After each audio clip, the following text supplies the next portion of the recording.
L-MHRA tisħaq li l-unika mod kif il-linja l-ġdida tal-ajru tista' tkun suċċess huwa jekk l-infiq jibqa' kemm jista' jkun baxx. Kemm l-infiq relatat ma' kiri ta' ajruplani, il-fuel, kif ukoll dak li għandu x'jaqsam ma' riżorsi umani. U sabiex il-kumpanija l-ġdida jkollha ċans tkun ta' suċċess ma jistax ikun hemm lok għal ħela. Fi stqarrija l-MHRA qalet li l-linja nazzjonali hija essenzjali għal diversi aspetti oħra barra t-turiżmu, fosthom għas-settur tal-manifattura li jużaw l-ajru sabiex jesporta l-prodott Malti.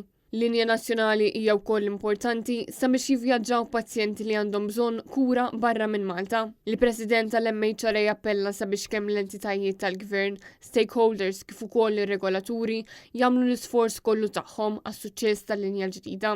Kumpanija li se tibda topera mis-sena d-dieħla wara li l-Gvern falla l-Ermolta. L-MHRA tenniet li huwa essenzjali li dan l-isforz ikun ta' suċċess biex il-linja nazzjonali l-ġdida tibda topera minnu fih fil-31 ta' Marzu u qalet li ma jistax jiġu tollerati problemi fil-komunikazzjoni bejn il-kumpanija u l-passiġġieri. L-assoċjazzjoni wissiet li f'dan il-proċess kollu ma jistax ikun hemm dubji.